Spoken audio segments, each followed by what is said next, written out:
thinking about calling me crazy, because I have a disclaimer for that. All right. In the last video, I talked a little bit about some basic things that I have been told or led to believe. The first thing is how gang stalkers see us. Nothing is sacred. Anything that is sacred to a target, understand, when the gang stalker looks at you, they don't see it as sacred. That's actually part of our life. Nothing sacred. Not our children, pets, material goods, family, friends, nothing. Nothing sacred. And I've actually been told, this came up, that the gang stalkers will take an attitude like, well, it's nothing personal, it's just business. It is personal. You don't have to believe their delusions. It is very personal. If you attack a mother's child, it's personal. Another thing is trust nobody. Literally, trust nobody. And nothing is ever what it seems. Okay, so you might find yourself in a situation, and in this situation you see the number 1 and then plus number 1, and you think, well, obviously it's 2.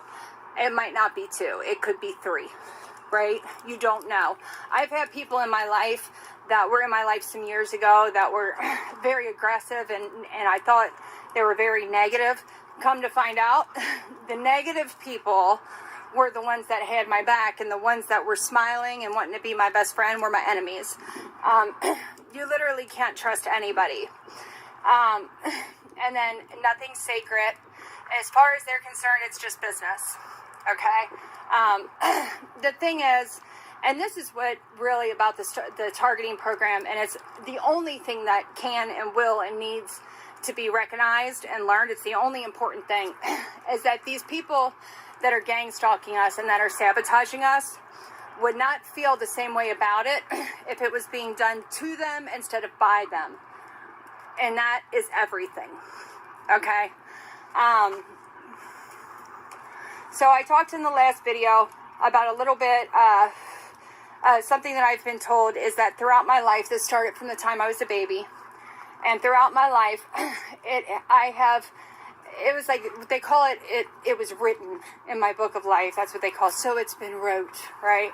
Like they romanticize it. And when there's nothing good about it. So, that nothing ever works out for me. So I don't know if you're a target like me, if you can relate to that. I was very wordy in the last video. I'm going to try to keep it short and sweet to make it more entertaining and more engaging for somebody to watch. But so it was starting from, when I'm 5 years old and I have a plan to lay out my shoes, there would be somebody come behind me and hide my shoes from me so that my plans didn't work out.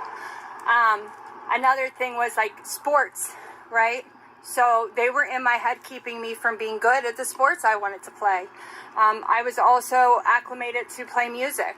I was actually really talented at playing music. I had a music teacher tell me that I had, that certain aspects of my piano playing showed the most talent that she had ever seen, but that I wouldn't do the work and I couldn't study and I wouldn't do anything, so that it was kind of a waste, to the point where she was like, I'm not even going to try to teach you anymore.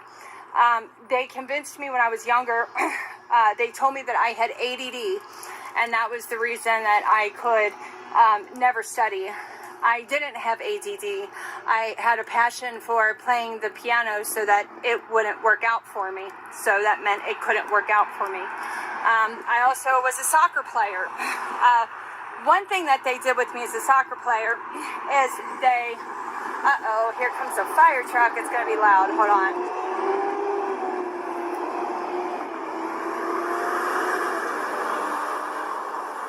Gang stalking fire trucks. I'm kidding. Okay, so fucking gang stalking fire trucks. Why did I say it with a country accent too? That's funny. Anyway, when I would play soccer, I was always one of the worst players on the team. No matter how hard I tried, no matter how much extra practice I put in, I was always one of the worst players on the team. Well, there was one season, literally just one season, I went to play, and they put me on a different team than I was usually on. And then all of a sudden, out of nowhere, I was one of the star players on the team. And it just happened for one season. And then I got put back with my regular team, and bam, I sucked again. And I feel like they did that on purpose so that they could show me as an adult how a telepathic parent, I guess, maybe, they've led me to believe that it is my parents, but remember, 1 + 1 doesn't always equal 2, so I don't know who it was.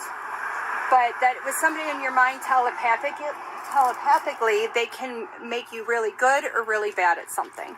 It's kind of amazing, because that year that I did really good at soccer, every pass I made was perfect. Every time I kicked the ball, it went exactly where I wanted. Nothing was ever too hard, ever too soft.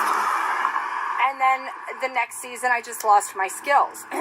Now, that being said, I think that was just to show me exactly how much control they can have. It's insane, like, when you think about it, that they could control that much. Like, not just me, the ball. Like, how did they get into my head and know how to make me kick the ball so that it went perfectly in front of the goal?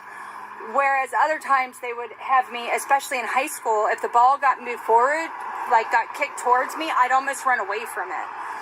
And I never understood, especially in high school. I just remember being like, God, like, why am I like this? It's not even, I just can't seem to get over whatever this is inside of me that's making me run away from the ball. Well, yeah, I had no idea it was going to be a telepathic psychopath, and that was going to be the answer. So, now that being said, there were parts of my childhood, after I made the first video, gang stalkers started coming up to me, and they would use mind control to get in my head to make me feel guilty about coming out and posting these videos. And so this, I guess, is another part of a disclaimer. I don't know for sure whether or not it was my parents that did these things, but it damn sure looks like it. It looks like it was my mom and possibly her side of the family. My mom has told me telepathically before, well, Ellen, you were just called on to make a sacrifice, and I believe in this program so much that I even gave my own child to it. So I don't know for sure that if it was them or if it was possibly they handed me over to somebody and that they themselves were manipulated, and this shit's huge, so what would happen if they tried to go back on it now? Like, I don't really know, you know, but, or I don't know, you know, I had mentioned in it that, you know, throughout my childhood, I don't remember very much of my mom talking. She was always screaming. It was always a volatile home environment. But I guess this is my disclaimer. It wasn't always, right? Because there were good things in my life too. Now, here's the thing. If I sit here and make videos about being really little and the magic of Christmas and knowing Santa Claus was coming, then that's not really stuff that's conducive to giving information about the targeting. The things that I'm going to be focusing are not good. And because the good things aren't important, you know, the soccer tournaments, traveling, that family vacation, you know, Christmas, whatever it was, that ended up being good. I just thought of another one. About things not working out was like things like I could never get no matter how hard I tried, I would never be able to get a Halloween costume that I wanted, you know. I remember, like, no matter what, every single year for Halloween I was a clown. All I wanted to be was a vampire. And it wouldn't matter if I had me, like, a little job and I was trying to save money, the money would get, you know, whatever it was. I just kind of went off track there, and that wasn't exactly correct. Anyway, I'm not going to backtrack, but it would literally be just about anything, you know.